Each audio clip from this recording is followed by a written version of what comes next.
कुछ दिन पहले एक फॉरेन टूर पे एक बहुत बड़े इंडस्ट्री से मेरी मुलाकात हुई। जब ये टॉपिक वहां पर उनसे जिक्र हुआ तो उन्होंने एक बात कही, और वो एक ऐसी company, I can't take the name of the company है, लेकिन वो ऐसी कंपनी जहां पे कि लोगों की नौकरी छोड़ने की जो संख्या है शायद देश में सबसे कम है। उन्होंने कहा, Piyush, the secret is we spoil our workers, we spoil our employees. मतलब वो इस तरीके की फैसिलिटी, इस तरीके का इन्वायरमेंट वहां पे क्रिएट करते हैं कि लोगों को शायद वहां से छोड़ के जाने की जरूरत नहीं पड़ती है। जावर साहब, क्या यहाँ की फुटवेयर इंडस्ट्री इस तरीके का माहौल क्रिएट कर पाती है? मैं सुभाष जगोटा जी की बात से बिल्कुल सहमत हूं कि अगर वर्कर रिटेन करने हैं, अभी प्रमोद जी ने भी प्रॉब्लम बताई थी कि हम वर्कर को ट्रेन करते हैं, वर्कर आगे वो दूसरी इंडस्ट्री में लार्ज स्केल में छोड़ के चला जाता है।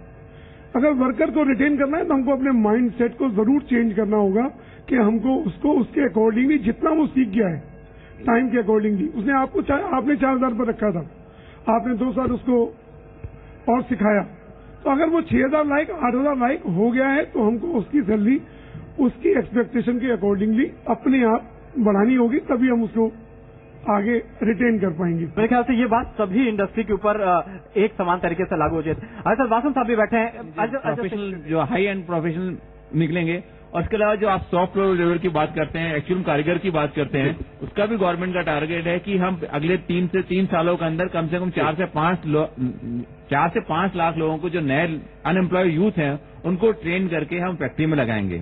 थैंक्स, मुझे अपॉर्चुनिटी दी। मैं भी एक फाउंड्री इंडस्ट्री से बिलोंग करता हूं जी, और नेशनल चैंबर का पास प्रेसिडेंट भी रहा हूं जी। ये प्रॉब्लम जो है, हम लोग पढ़ा रहे हैं, इंजीनियर बना रहे हैं, पढ़े लिखे बहुत आते हैं। आज मैं 5,000 6,000 रुपए में शुरुआत कर सकता हूं जी, लेकिन जब मोल्डर की और फाउंड्री में बात आती है, कोई भी आदमी 8,000 10,000 रुपए से कम नहीं लेता है। लेकिन फाउंड्री का आदमी पढ़ने के बाद, 12th पढ़ने के बाद, इंटर पढ़ने के बाद या ग्रेजुएशन करने के बाद वो फाउंड्री लाइन में नहीं आना चाहता है, क्योंकि ये स्किल का काम है और वर्किंग का काम है जी। तो हमारे यहाँ जो पैदा हो रहे हैं, पढ़े लिखे हो रहे हैं, ना कि ऐसे कि 8वें 10वें पढ़ने के बाद हम लोगों को फाउंड्री में एक वर्कर्स मिल सके जी। तो मेरी कोशिश ये होगी कि अगर हमारे जो ITI इंस्टीट्यूट हैं या जो बाकी इंस्टीट्यूट हैं, वो 2 घंटे की ट्रेनिंग थ्योरेटिकल दें और 8 घंटे की प्रैक्टिकल ट्रेनिंग दें, और जो भी एक्सपेंसेस हो वो इंडस्ट्री बियर करे उस चीज के लिए। लेकिन जल्दी से आपसे सुभाष जी जानना चाहूंगा, जो बात लक्ष्मण ने कही थी कि एक 2 करोड़ 5 करोड़ की यूनिट है, वो आखिर अपने आप को कैसे HR प्रैक्टिस के लिए ऑर्गेनाइज कर पाए?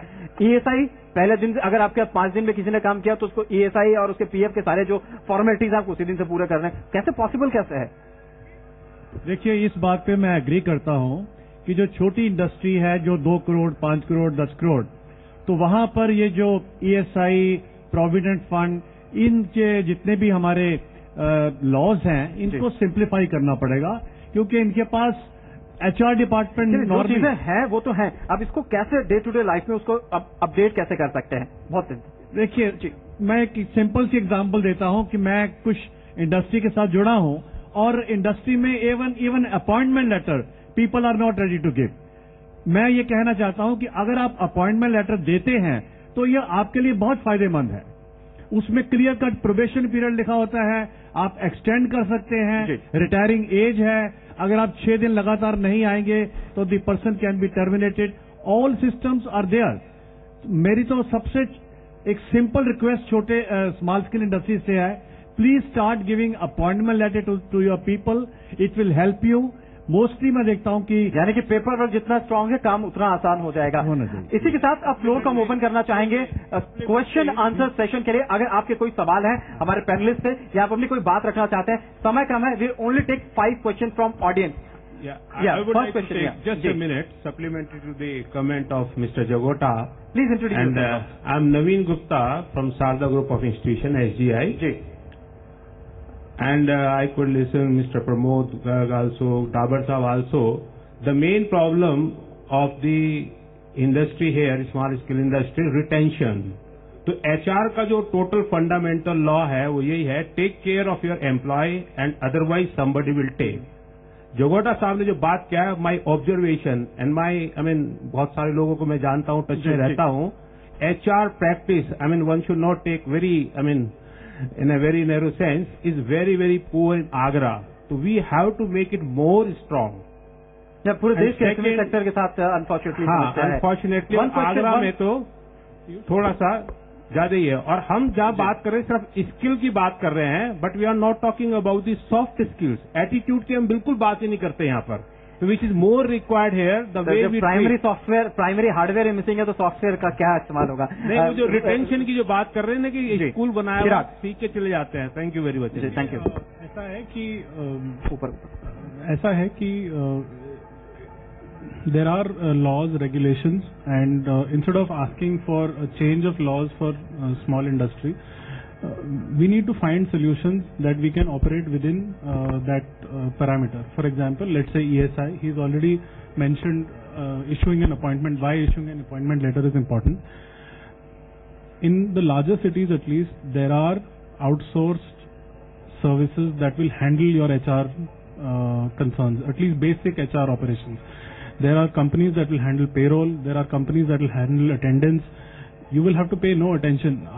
आप आज attendance चाहे register पे लेते हो कि कोई बैठा है वो attendance ले रहा है, आप ये सब चीजों का भी यहाँ पे आपको रोकना चाहूंगा, लेकिन आपने ही एक बात, आपकी इनकी ही कंपनी का एक एग्जांपल दूंगा। इनका एक बड़ा मेजर प्रॉब्लम था कि कौन एम्प्लॉय आ रहा है, कौन एम्प्लॉय नहीं जा रहा है। इसको लेकर बड़ा माथापच्ची इनकी हो रही थी और इन्होंने बहुत सिंपल सॉल्यूशन उसका ये किया कि इन्होंने biometric card reader biometric reader लगा दिया। अब थंब इंप्रेशन के साथ ही एंट्री आपके अटेंडेंस लगेगी, तो उससे एक बहुत मेजर जो प्रॉब्लम थी वो आपके यहाँ सॉल्व है। यानी इस तरह के बहुत छोटे छोटे सॉल्यूशन अवेलेबल हैं। सेकंड क्वेश्चन, या please. Abhishek Gupta, representing the Shraddha Group of Institutions. We are in a deadlock situation basically. So industry requires better manpower. And educational institutions require better industries. So we are in a deadlock situation. No industry comes forward to the institutions and bring it to the institutions that we want this area. सवाल किससे आपका? मेरा सवाल industry से। Please answer. कि industry initiative नहीं लेती है इंस्टीट्यूट के पास जाने के लिए। Absolutely correct.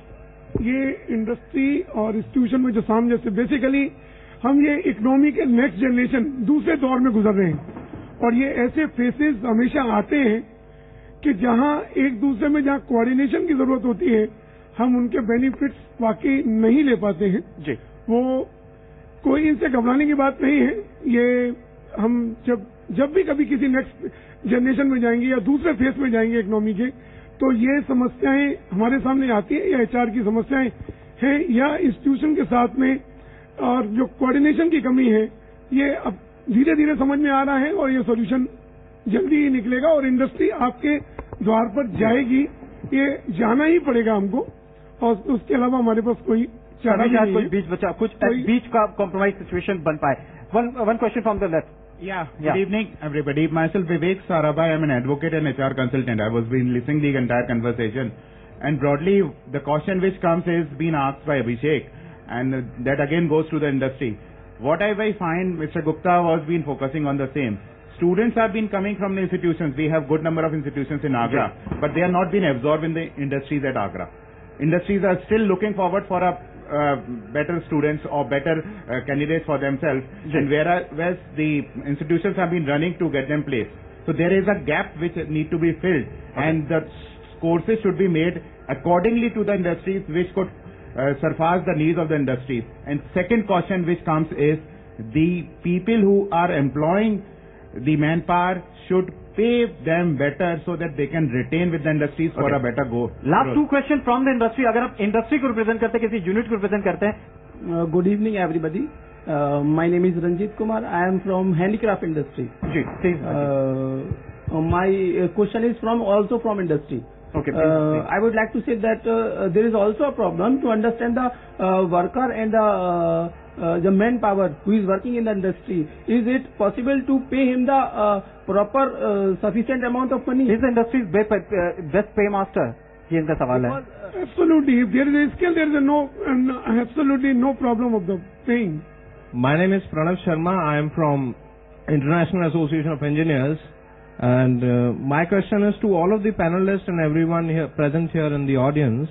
The thing is, respected gentlemen, if we are producing 100 engineers, उसमें से 25 they get well placed. Out of those 75-50% are unemployed. वो किसी काम के नहीं होते हैं, वो अपने कॉलेज में कुछ नहीं कर पाते हैं, वो कहीं पे भी कुछ नहीं कर पाते हैं. We have to accept this truth. Why do we admit those n number of students in engineering courses Rather we design some other courses so that they can be admitted there. So that the industries get their workers, industries get their supervisors, and the potential is not wasted. We don't want over-educated and underemployed. जवाब आप दें यतीन गुप्ता साहब, उस तरीके के courses ही क्यों चलाते हैं जिसकी रिक्वायरमेंट नहीं है? इंडस्ट्री के अकॉर्डिंग के कोर्सेज आप क्यों नहीं चलाते? बड़ा सवाल, क्या एजुकेशन आज के दिन में सिर्फ बिजनेस का एक जरिया बन गया है और actual skilled manpower produce नहीं किया जा रहा है? देखिए, क्वेश्चन लाइक दिस कि after 12 what the student has to do. जी, I am running engineering college, medical college, dental, architecture, law, everything I've got. So after 12th, he has to do something. If the students are coming to us, if he is coming with our merits, we will have to take. So what we are doing, we are taking all the students through merits. I have seen in the last 10 years, there is a large number of institutions has come up across the country. And student shortage is there nowadays. यानी कि कहा those new institutions are coming, they are finding a lot of difficulties. यानी कि कहीं ना कहीं those are admitting the students if they are coming at 40% marks or 45% marks or 50% marks. I personally feel those students should not get admission in engineering colleges or management institutions. लेकिन अगर कोई student back bencher है, इसका मतलब ये नहीं कि उसके पास इंटेलेक्चुअल एसेट नहीं है. मे बी उसके लिए किसी और चीज की जरूरत है जो कि उसको स्कूल में नहीं समझा जा सका, तो मे बी कॉलेज लेवल में आके उसको समझा जाए. I was always a back bencher. नहीं, that I agree with you. I am also one of them.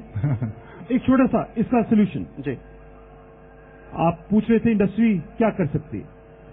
हम एक कार्यक्रम चलाते हैं. इंजीनियरिंग कॉलेज के 6th और 7th सेमेस्टर के स्टूडेंट्स शाम को इंडस्ट्रीज में आते हैं. सप्ताह में 2 दिन, 2 घंटा उनकी इंडस्ट्री की क्लासरूम ट्रेनिंग होती है और महीने में 2 दिन संडेज को इंडस्ट्रीज में उनको लेके जाते हैं.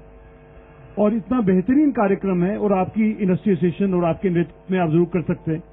इस तरह के कार्यक्रम बनाइए ताकि जब वो इंजीनियरिंग स्टूडेंट्स बाहर आए, they are ready for industry. मिलेगा और इंडस्ट्री को भी स्किल मैन पावर मिल पाएगा. It is industry integration program for engineering students. Again, my submission to you only this. Again, the industry has to come forward to institution. If they, I'm sure if they are able to come to an institution, the problem will be resolved. देखिए, ये बार बार कहा जाता है कि industry has to come to you and I am saying please send your faculty member to the industry and interact.